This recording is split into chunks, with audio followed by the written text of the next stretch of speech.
everyone, welcome to my YouTube channel Easy Way to Learn. I'm Shalja Tripathi and today we'll be dealing with a new chapter, electricity. So let's get started. See, to understand electricity, we'll start with an analogy. See, air current is due to flow of air. Similarly, water current is due to flow of water. So, electricity is due to flow of electrons. So, you must understand this. Electricity or current is due to flow of electrons.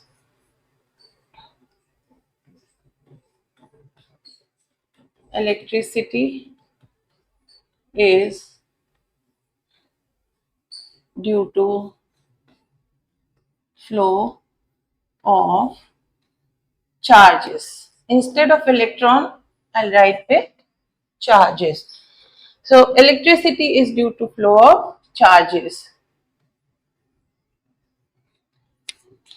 Okay. See, you must have seen torch. When you switch on, it starts glowing. So the electrons that are present, or there is a connection. See, in a torch, we know that cells provide flow of charges or electric current through the torch bulb to glow. A cell that is present in the torch will provide a push for the flow of electrons in the wire that is connecting the bulb and the battery. So you can understand this with the help of this simple diagram. See, if this is a bulb and this is a cell. Cell with a positive and a negative end is connected to a bulb through a wire. So this conductor that is connecting cell and the bulb is made up of metal. That is, these wires are metal. And metals we know have free electrons. Free electrons. So when a push is provided to these free electrons and a push is provided by cell or a battery. When number of cells are present, we say it is a battery.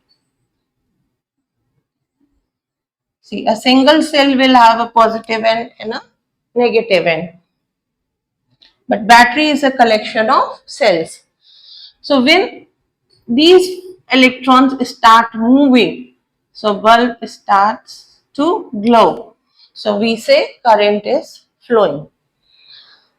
Okay, we can place here a switch also. See. Switch. It is in the on position. So switch is providing a connection between cell and the bulb. So here, see, it is also mentioned that a switch makes a conducting link between cell and the bulb. This is the function of switch. Okay. And this closed continuous path through which the current is flowing is called electric circuit.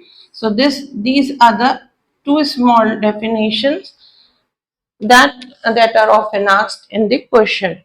See, what is electric circuit? A continuous and a closed path of an electric current. So it should be a continuous and a closed. If the wire is broken at any point, see, if the wire is broken here or at any point, that means if the circuit is not complete, the bulb won't glow. So the bulb won't glow if the circuit is broken. So this is the characteristic feature of a circuit, that it should be continuous and closed. Continuous means its one end should be connected to a positive terminal and another end to a negative terminal. If this is a situation, you can understand this. See, if this is a situation where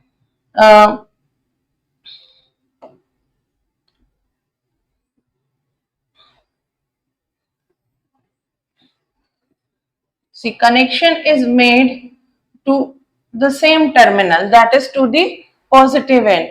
So current won't flow and the bulb won't glow.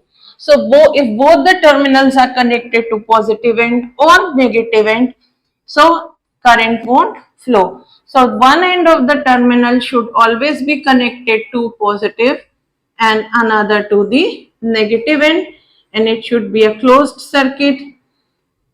Then only the bulb will start glowing. Okay.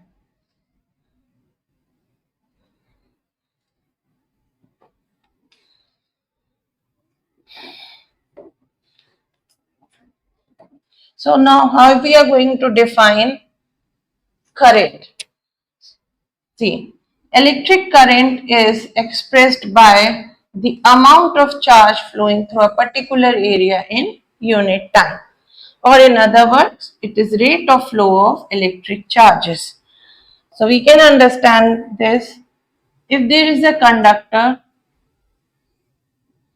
see, I am making conductor a bit thicker. So this is the cross section area through which the current is flowing. So this is the cross section area. So the amount of charges that are flowing in 1 second is electric current. So if the charges are represented by capital alphabet Q, and charges are nothing but electrons. So let's understand, here 3 electrons are entering the conductor. So if in 1 second 3 electrons are entering this conductor through this particular area, so we say current is flowing. So charge is represented by number of electrons multiplied by charge on each electron. So here in this case, number of electrons are 3 and charge on each electron is 1.6 into 10 raised to the minus 19 coulomb. Coulomb is unit of charge. COULOMB, represented by capital C. This is unit of charge. Unit of charge.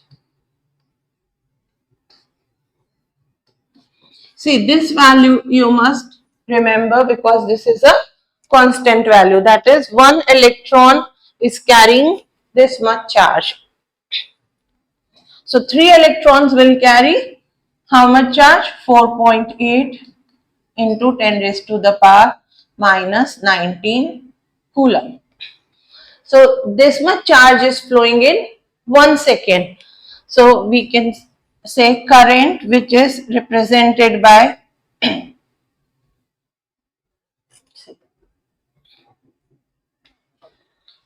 current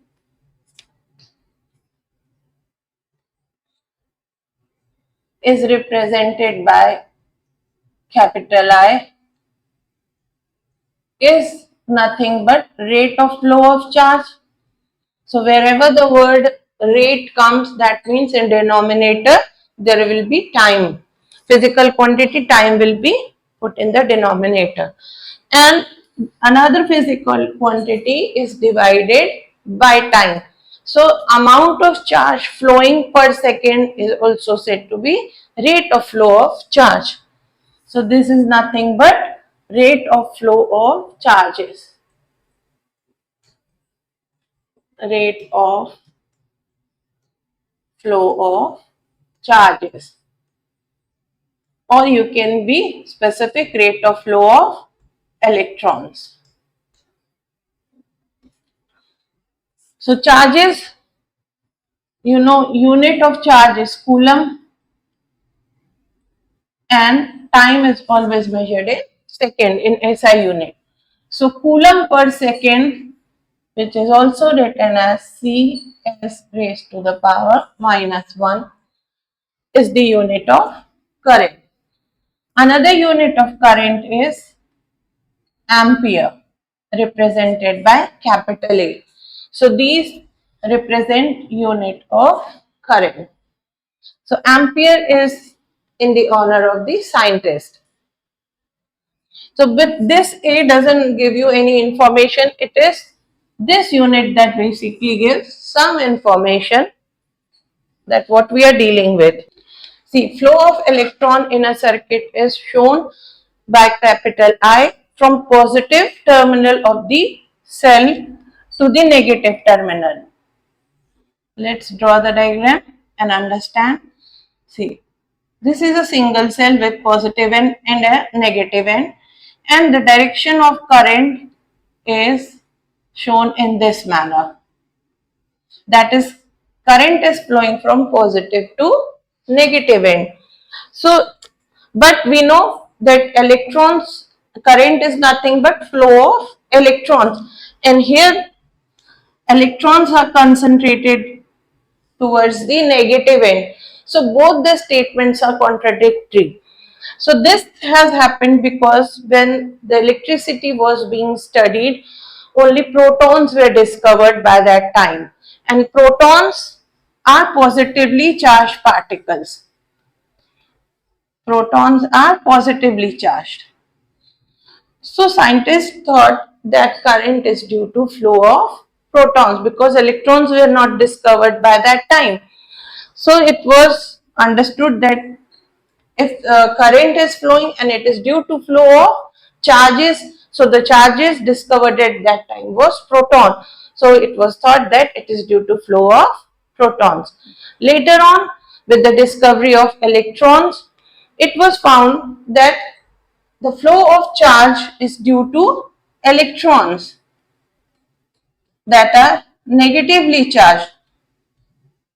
So this was a mistake or a misconception that protons are flowing.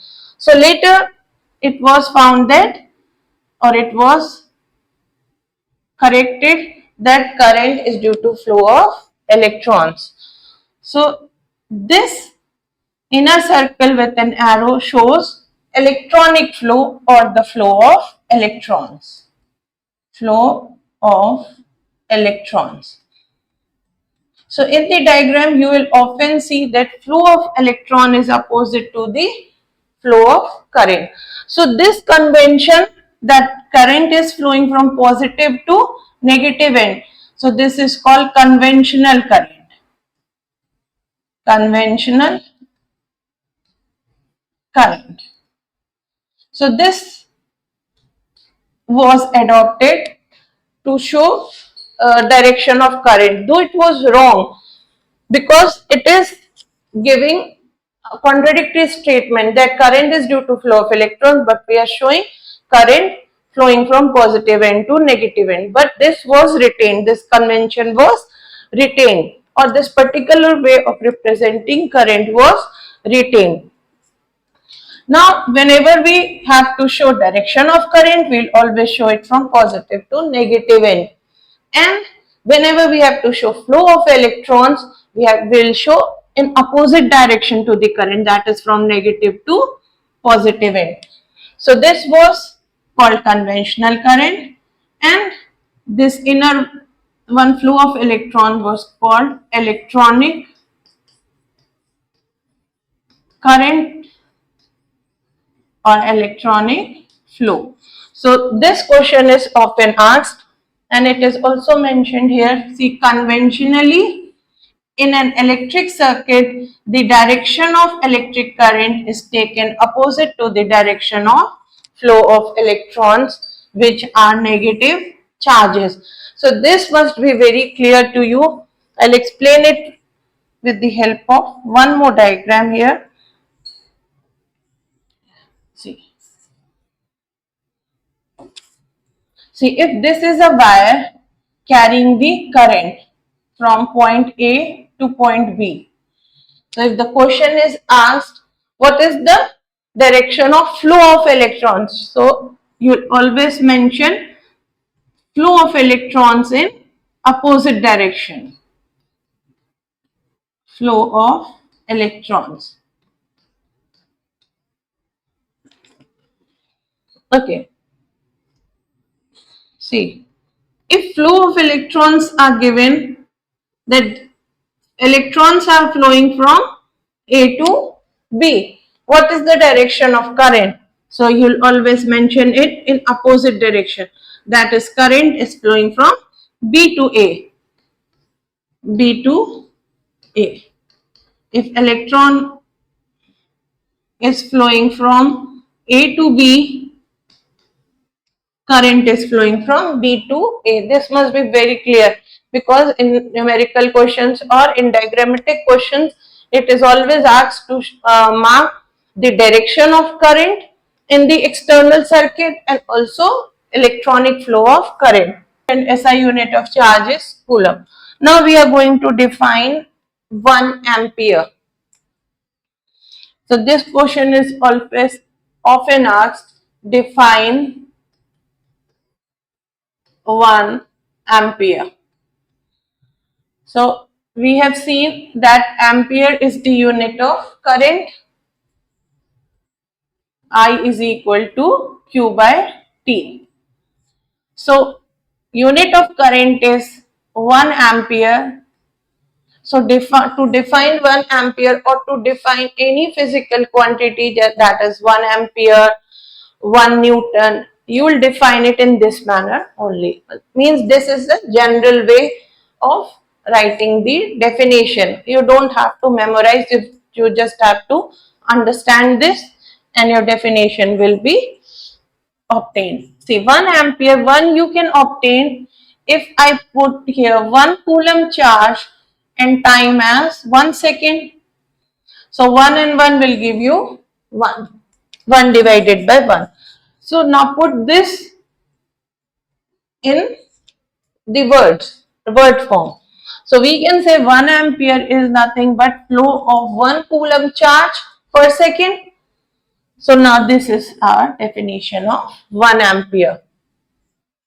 See, here it is also mentioned. See, 1 ampere is constituted by flow of 1 coulomb charge per second. So this is a 1 marker question that is asked. So 1 coulomb charge, 1 coulomb charge flowing per second is 1 ampere. And some smaller units of current are milliampere.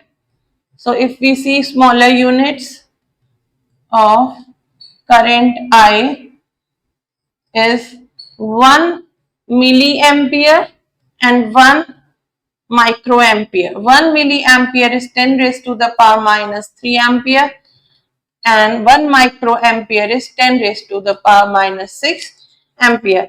So these are the conversion factors that you must remember, and this is also part of numerical. Sometimes in question current is given in milliampere, then you have to convert it into ampere.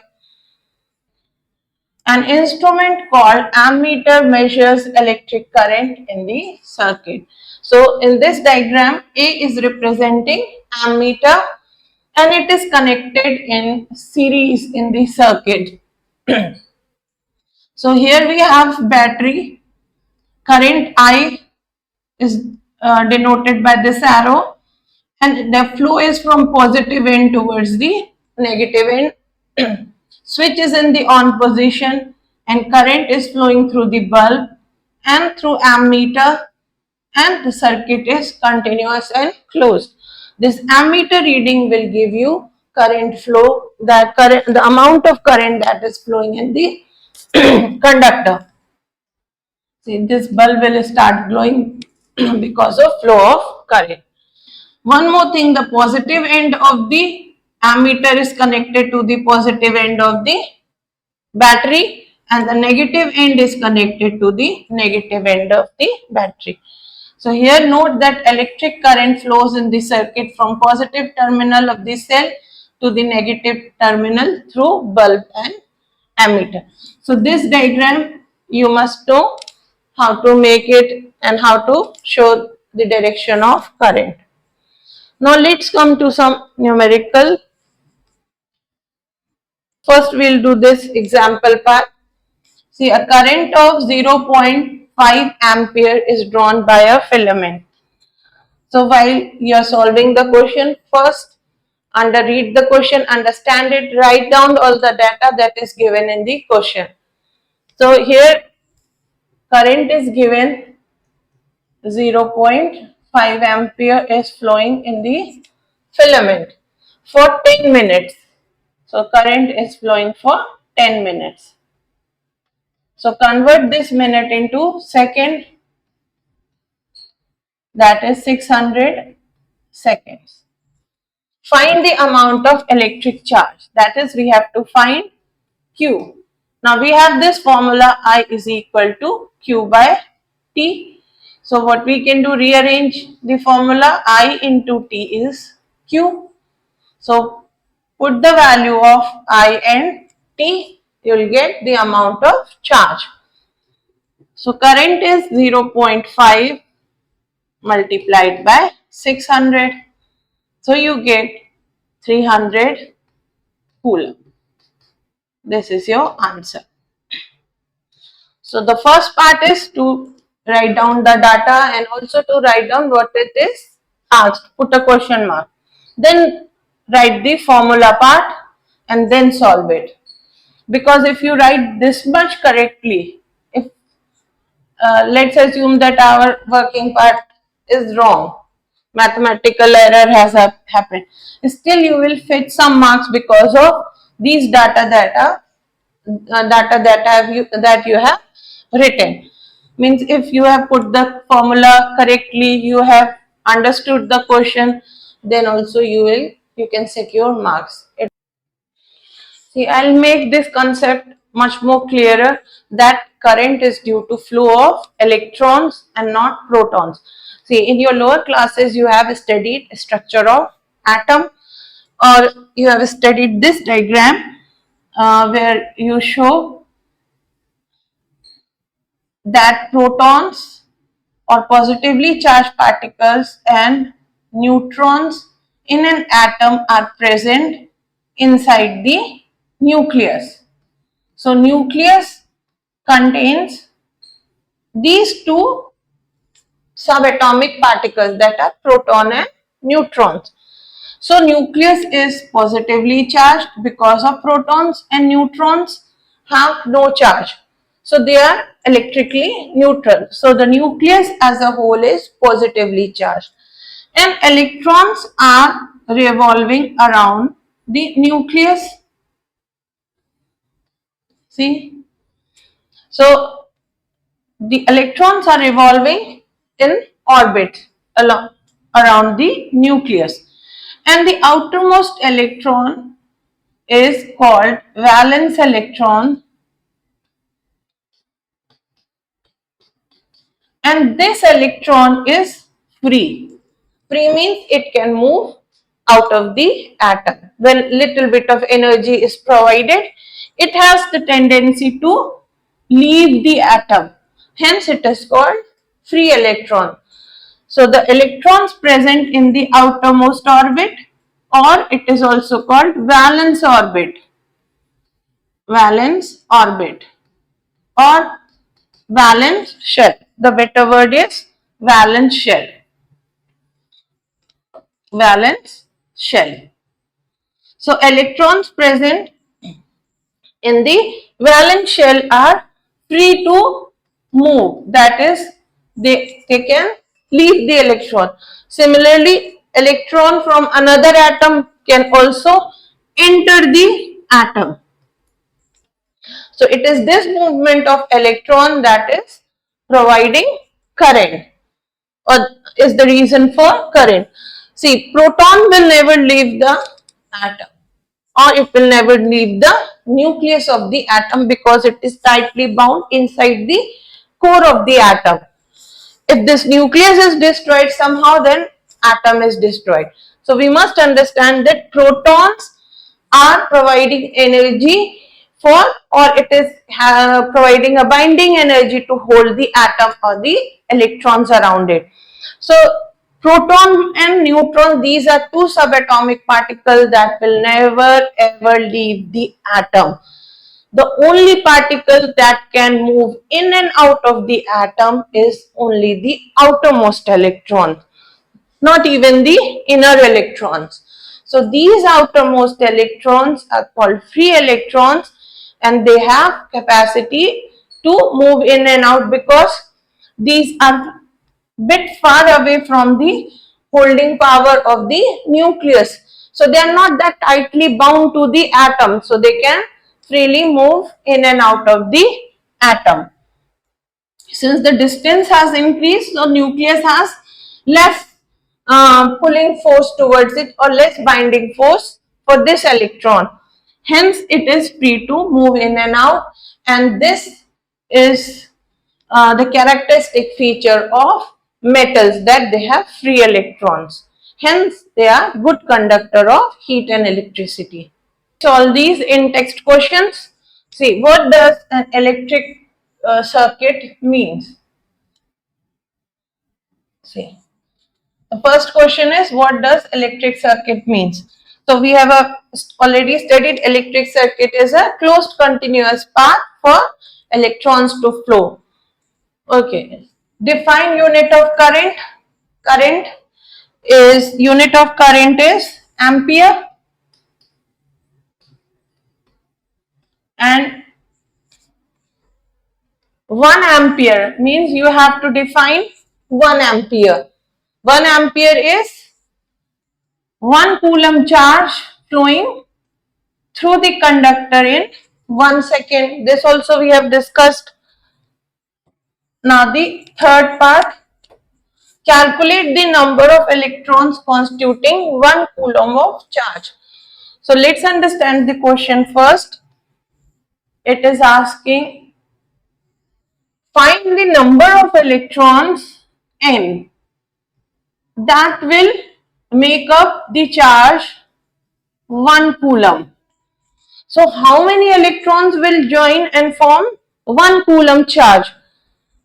We already know that 1 electron carries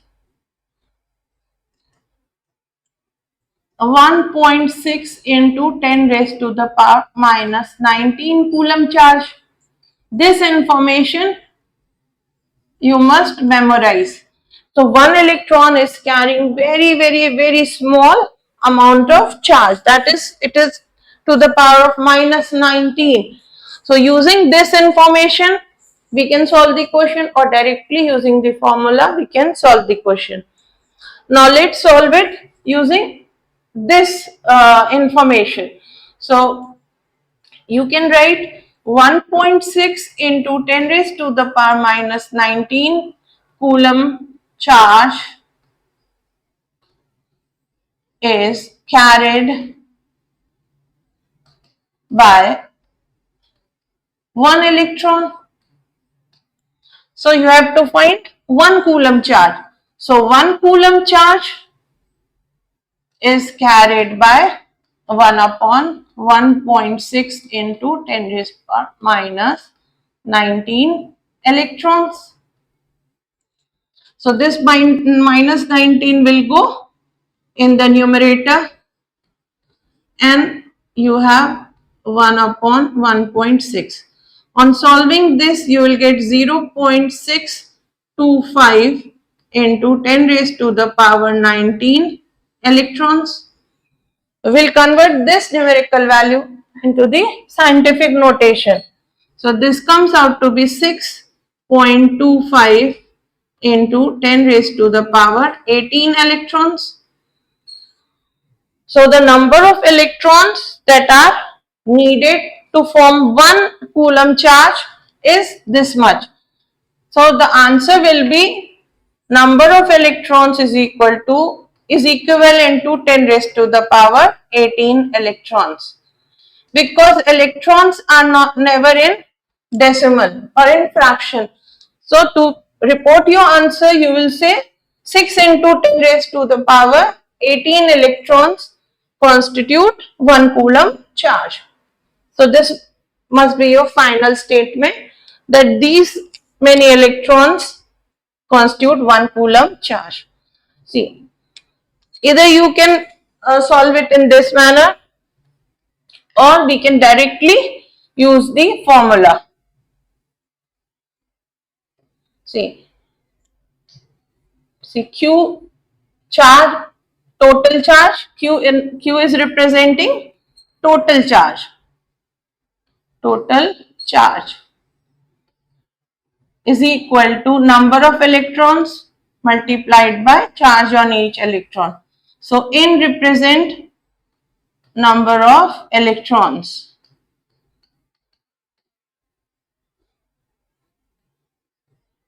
And it is multiplied by charge on one electron.